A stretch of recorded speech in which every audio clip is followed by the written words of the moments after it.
Olá pessoal, tudo bem com vocês? Eu me chamo Linei, eu faço parte do grupo Sociedade das Engrenagens e eu tô aqui para dar uma dica para vocês, uma ajudinha daquele personagem que a gente deixou engavetado aí tanto tempo, para dar uma desenvolvida nele. Quem sabe já no próximo evento a gente já consiga chegar com um personagem bem legal, aproveitar esse momentinho que a gente tá em casa e dar uma desenvolvida nisso. Fala pessoal, aqui é a Amy da Sociedade das Engrenagens e hoje eu tô aqui para falar um pouco com vocês sobre dicas e alguns exemplos de como criar o seu personagem no cenário steampunk, mas não só no cenário steampunk, na verdade, em qualquer cenário retrofuturista, levando em consideração os períodos históricos e elementos constituintes desses tipos de estilo, tanto na vestimenta que vocês usam, quanto em detalhes que vocês colocam na história do personagem de vocês, para contribuir aí para criar o seu próprio personagem que vai evoluir junto com os eventos. E com isso a gente vai trazer alguns exemplos. Eu e Linei vamos falar tanto da nossa experiência quanto de algumas dicas que a gente acha bem válidas para dividir com vocês aqui no Autômato Virtual.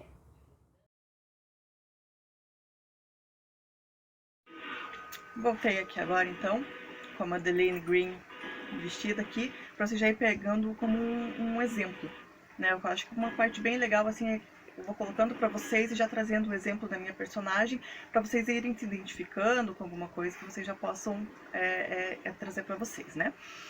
A parte que eu digo que é mais fácil para vocês começarem a buscar o personagem é vocês identificarem o período, a época, a história que vocês gostam. Então, se de repente você gosta do período mais vitoriano, daí já cai lá na parte do steampunk, né? Aquela revolução à base do vapor. A minha personagem ela é uma baseada no dieselpunk, que é aquela época entre guerras com desenvolvimento na base do diesel, a exploração do diesel. Depois ela vai acabar caindo ali, conforme a história dela desenvolve. Ela cai na parte do green punk, que é essa coisa que a gente está tendo agora, inclusive já começando, de um desenvolvimento maior sobre o verde, né, reflorestamento, essas coisas todas. Então é interessante que você veja o período que você mais se identifica.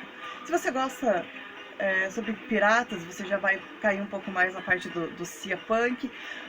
Uma coisa que é muito legal assim, né, nesse nosso universo é que você pode explorar várias partes e trazer para uma só. Você pode ser um viajante do tempo, pode ser um pirata que de repente você entrou em uma outra dimensão, que você voltou para o passado. Então isso é uma coisa que a gente pode explorar muito, né? Diferente da Linei, eu não tenho como usar a mágica mesmo da edição para me transformar na minha personagem em nenhuma delas, na verdade.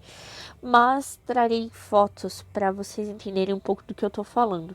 E na minha fala daí eu quero apontar para vocês não só essa possibilidade de criação, mas também de adaptação, que a gente falou no último vídeo postado aqui pela sociedade na Autômato Virtual, que era sobre steampunk, steamplay, né, e o cosplay. É importante você notar que nessa gama tão grande do retrofuturismo, que inclusive vai mudar muitas vezes com nomenclatura, tem gente que vai pensar em rococó punk, biopunk, o cyber, o atom, o diesel, então tem vários tipos de punk diferentes, nem todos tão homogeneamente reconhecidos como steampunk, mas sempre adaptáveis. Mas de qualquer forma, o retrofuturismo é isso, ele vai lidar com essa relação de passado, presente e futuro, e principalmente sobre as tecnologias e como o mundo é visto em termos dos seus recursos. Então é claro que, como a Linei disse, é sempre melhor você começar por um período histórico pelo qual você tem interesse, porque daí é mais fácil você adicionar não só o seu próprio conhecimento, mas elementos que chamem a tua atenção para enriquecer o desenvolvimento dos detalhes do seu personagem. E quando você pensa num personagem steampunk, mesmo o visual steampunk, ele tem um período histórico, na verdade, muito flexível no qual ele pode ser encaixado. Não só por causa da questão da viagem do tempo, mas apesar da base ser vitoriana do steampunk, a tecnologia a vapor em si, diferente da tecnologia cibernética, do cyber, ou a laser, ou a elétrica, a tecnologia a vapor é mais fácil você regredir ela alguns períodos antes ou avançar ela por períodos mais para frente. Pensem, por exemplo, num exemplo de filme que a gente considera steampunk, que é o Planeta do Tesouro, que é no espaço, mas ele é steam, porque os barcos são steam e tem toda uma, uma caracterização visual muito Steam. E o Steam ele abarca muito bem também a fantasia, a magia, mas começar, pelo menos escolher o período histórico de onde o seu personagem surgiu é muito importante. Por exemplo, eu faço a adaptação da Ariel, a Pequena Sereia, para o mundo steampunk. Então, apesar de todo o características steampunk que eu coloco na roupa dela, o quesito das grandes navegações é muito importante. Acabou se desenvolvendo muito para ela. Tanto essa questão de. Pensando principalmente, eu pego muito aquela parte meio Piratas do Caribe, sabe? De Companhia das Índias Orientais, a expansão marítima. Isso não só encaixa com a personagem no sentido de ter a questão ali do mar, dos barcos, que remete a esse background de sereia da personagem, mas também ajuda a dar motivações para ela, porque esse período de exploração excessiva e muito frequente do mar, em que os navios eram a potência, acaba criando um pano de fundo muito bom para eu desenvolver, porque uma rainha que veio do mar, foi uma sereia, de repente vai passar a efetivamente se envolver com o mundo dos homens por algum. Ela tem as suas próprias motivações, mas o que é que faz ela interagir com esse mundo que originalmente não é o mundo dela? Então, quando vocês pensam no quando do personagem de vocês, pensem nisso. Que época eu mais gosto e que eu posso fazer com que seja mais fácil de eu adicionar cada vez mais detalhes na história do meu personagem e fazer conexões. Isso pode acontecer desde a sociedade que você gostava que existia, o código de ética, ou um momento histórico importante para a galera que gosta muito de criar personagens de guerra. A gente tem Primeira, Segunda Guerra Mundial, em que é muito fácil inserir os personagens. Então, pensem nesses grandes momentos para que seja mais fácil de vocês inserirem o personagem de vocês e desenvolverem uma história. A minha personagem principal, a minha personagem original, por exemplo, ela se chama Emily Boldet, e eu parti do pressuposto de que eu gostava muito da era vitoriana, mas especificamente eu sempre tive um interesse muito grande pela história do Jack Stripador. Então, é meio mórbido, mas quando eu quis criar a minha personagem, eu decidi que ela seria sobrinha do detetive Aberline, que foi o detetive responsável pela investigação do caso do Jack. Então eu tinha um ano, eu tinha um local onde aconteceu e pude fazer referências históricas, criando uma personagem que é distante o suficiente para eu poder criar em cima dela, mas próxima o suficiente para que aquele caso, que são as investigações dos assassinatos, continuem influenciando a vida dela e os próximos passos dela. Que no caso dessa personagem tem muito a ver com o fato de tentar, de certa forma, limpar o nome da família e trazer honra, porque apesar do detetive Aberline ter sido reconhecido e acabado a sua carreira não de uma forma totalmente desgraçada, é uma mancha que ficou na carreira dele o fato do crime nunca ter tido uma solução. E esse vira um mote, então, da minha personagem.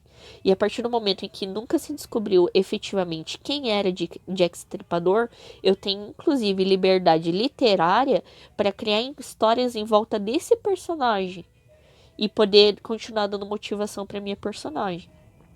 Então, o quando, ele é muito importante nesse sentido. Que conexões históricas eu posso fazer, e não precisa ser conexões históricas assim tão específicas de o que aconteceu, mas às vezes é um momento que estava acontecendo. Revolução Industrial, por exemplo, se o teu personagem tem muita relação com invenções, criações, são períodos muito prolíferos. Então, a partir do momento que você escolhe quando você quer que a sua aconteça, ou pelo menos quando ela começa. No caso de um viajante do tempo, vai fazer muita diferença em que período ele nasceu, porque isso vai influenciar em como ele se adapta aos outros períodos históricos que ele acaba conhecendo. O quando ajuda muito, não só em você saber que tipo de retrofuturismo combina mais com a sua história, mas que tipo de detalhes históricos e de personalidade, de vivência que o seu personagem vai ter acesso. E daí vem a questão do onde. O onde também é muito importante. Pessoalmente, eu acho muito importante a gente começar a defender um movimento steampunk cada vez mais global. Porque sim, a influência do steampunk é europeia, não tem como a gente negar. Mas, por outro lado, o steampunk tá ficando tão popular que a gente tem que colocar ele em outros lugares. Eu não tenho fotos para mostrar aqui agora, mas aqui em Curitiba a gente já teve exemplo, por exemplo, de Índias steampunk. Nós temos russos steampunk. Para quem tá de olho aí na programação, vai ter uma mesa de RPG sobre steampunk no Velho Oeste, ou seja, Estados Unidos. Então, tem uma amiga nossa também que numa das últimas SteamCon fez uma personagem japonesa steampunk, então de kimono, mas com um braço mecânico. É muito importante que a gente pense nesse onde e não se coloque limites, apesar da origem do steampunk ser basicamente, por causa do período vitoriano, europeia. Então invente. E quando você escolhe o onde, isso não só tem fato com as ligações temporais, mas também com as ligações de costume. Então, por exemplo, a minha personagem original, a Emily, ela invariavelmente nasceu na Inglaterra para ter. Ela é uma inglesa para ter relação com essa história que eu queria, ligada com o Jack Stripador. Já a Ariel, eu posso colocá-la em qualquer lugar dos Sete Mares. Então, ela é uma personagem muito mais rica de conhecimento cultural. E ela praticamente vive num outro mundo, um mundo subaquático. Então ela cria relações com outros personagens que não necessariamente precisem das influências de como estava o mundo na superfície. E outro exemplo legal que eu trago, por exemplo, é que eu fiz uma versão Lady Sif steampunk. Então eu peguei essa personagem do universo Star Wars, essa classe praticamente, e eu criei uma história. E daí o quando e às vezes não é tão importante, dependendo do quanto eu desenvolver esse personagem, mas o onde acaba sendo, porque daí ela é uma personagem steampunk no espaço. E daí isso também influencia muito em como eu vou desenvolver a minha personagem. Então pensem no quando, pensem no onde. E isso é o que vai dar material para vocês desenvolverem esse personagem e saberem a partir de que momento vocês podem começar a criar detalhes mais pessoais, uma vez que você já tem um background histórico que acaba pesando e sendo muito interessante para qualquer tipo de personagem retrofuturista. Definido aquele momento, né, aquela época e as histórias que você quer cruzar, aí você pode começar a pensar o que é que você estava fazendo lá naquele momento. Como é que você chegou ali? Se de repente você optou por um pós-apocalíptico, como que se deu esse apocalipse? Né? Se foi por esgotar recurso, se foi questão de uma bomba, se foram as guerras. Aí você começa a buscar o que é que você estava fazendo naquele momento, como que você chegou lá e de onde você veio. Como que era a sua família antes, como que era a sua vida antes. A partir dali que você consegue definir como que você veio e chegou ali, e dali em diante é o teu personagem que vai começar a acontecer. Cada evento, cada novidade que você tiver, cada adereço novo que você trouxer para o teu personagem, você já consegue trazer junto a história. E pensar nesse como e porquê ele é interessante, principalmente porque, como a Aline falou, é a partir desse momento então que você vai desenvolver o teu personagem. O quando, o onde, todas essas partes antes, eles dizem muito sobre o que aconteceu antes, o contexto em que ele está inserido. Mas o como e o porquê são 100% seus. E pro como, por exemplo, eu acho muito interessante quando a gente trabalha com arquétipos. Os retrofuturismos em geral têm certos arquétipos de personagens que sempre envolvem, eles funcionam muito bem, podem parecer batidos, mas tudo depende da execução. Então, por exemplo, no steampunk é muito comum nós termos caçadores, exploradores, inventores. E a partir do momento que você escolhe uma profissão, você pode escolher daí como ela executa e como ela influencia. Se você é um explorador, você é um explorador autônomo ou você é um explorador que trabalha para a coroa, por exemplo? Você está procurando alguma coisa específica, uma Eldorado, ou você simplesmente quer aventura e vai em qualquer lugar que seja interessante, mas sem um objetivo. O objetivo não é o que você vai encontrar, e sim o caminho que você faz. Se você é um caçador de recompensas, ou você é um caçador de objetos. No cyberpunk, é muito comum a gente ter o hacker, mas você é um hacker criminoso mesmo, que quer enriquecer e é como um pirata, ou você é um hacker meio Robin Hood, que usa os seus poderes de tecnologia para ajudar a parcela da população que é menos favorecida, que é algo que acontece muito nesses tipos de retrofuturismo, né? A divisão entre ricos e pobres, ela é maior ainda. Então, pense num arquétipo, numa profissão que combinaria com aquele universo onde você tá, e a partir disso crie um modo de ação do seu personagem. E daí você começa a escolher as motivações dele, por que ele faz o que ele faz, o que justifica no passado ou no presente, ou algo que aconteceu, vai acontecer no futuro e ele tá almejando, que fazem ele ter as atitudes que ele tem. E essa é a parte mais pessoal do trabalho. Daí é quando você escolhe uma personalidade, os adereços, cada símbolo pode ter um significado ou não também, não tem problema nenhum. Mas é assim que daí você enriquece essa parte pessoal do teu personagem. O que faz o seu personagem ser seu. E é sempre legal daí continuar nessa linha. Você pode.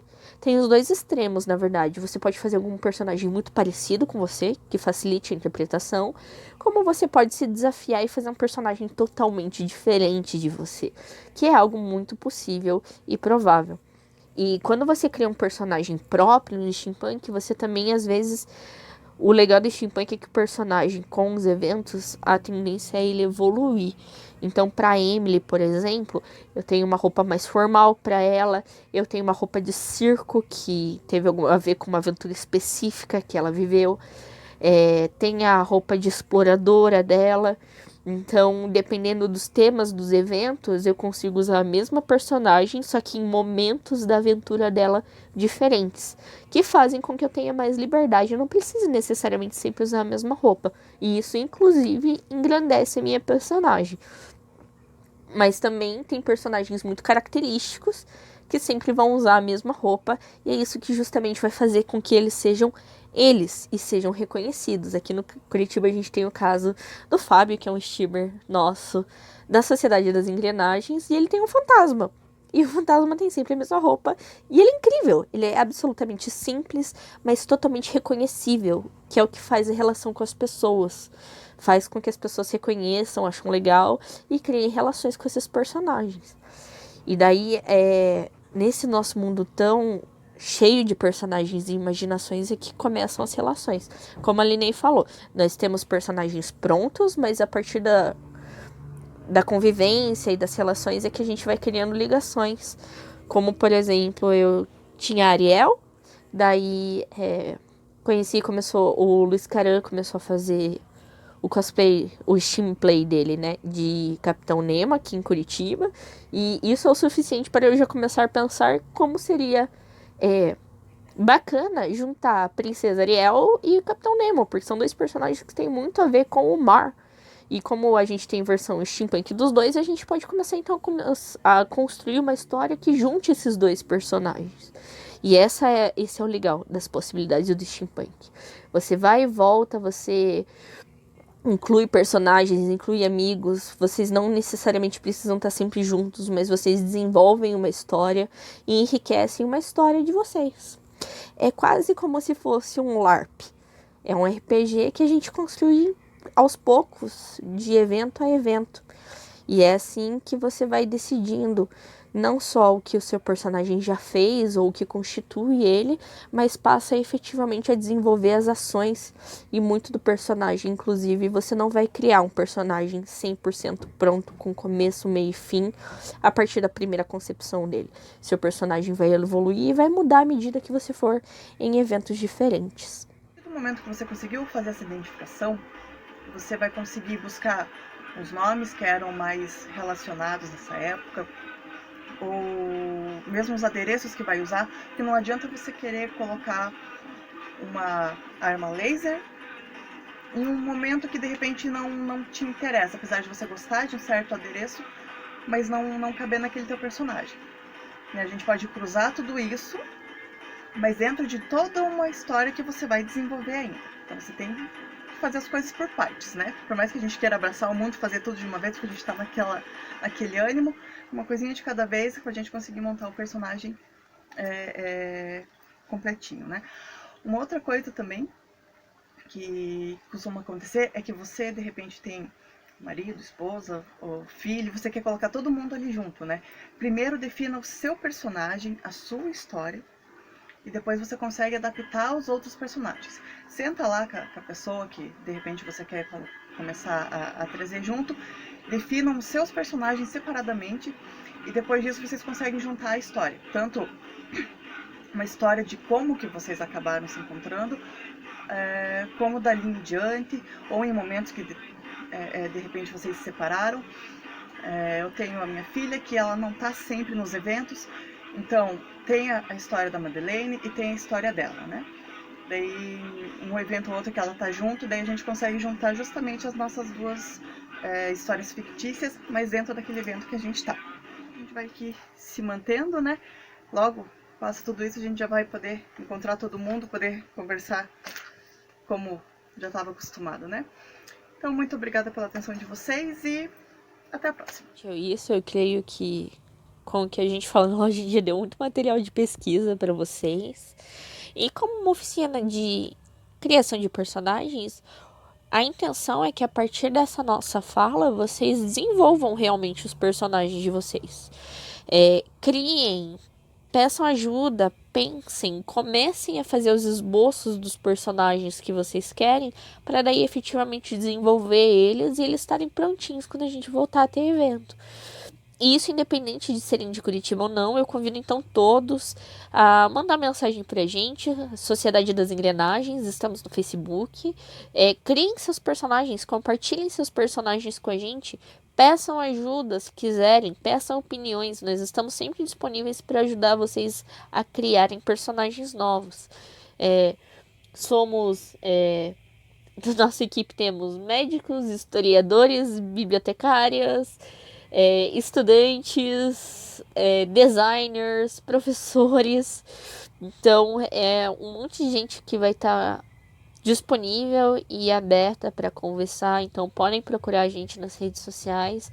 Vamos estar sempre disponíveis para tirar dúvidas, para ajudar e para contribuir. E assim como a gente está contribuindo aqui com o evento, é sempre um prazer ajudar vocês a conhecer um pouquinho mais e a entrar nesse mundo do retrofuturismo que a gente gosta tanto. Se cuidem, continuem em casa para quem pode. Álcool gel, máscara é sempre importante. Esse é o momento para quem gosta de fazer personagens com máscaras, que funciona muito também. E a gente continua assim. A gente continua saudável, a gente continua disposto e centrado quando a gente cria, quando a gente continua usando a nossa imaginação, que é uma das fontes mais inesgotáveis que a gente tem de pensamento crítico, mas também de produzir beleza e aventura para esse mundo. Então, criem seus personagens, deem vida a eles, e eu espero encontrar vocês nos eventos em breve. Seja em Curitiba, seja em Paranapiacaba, seja em Santos ou qualquer lugar do Brasil em que a gente possa se encontrar com as nossas máquinas do tempo e os nossos dirigíveis. Até mais.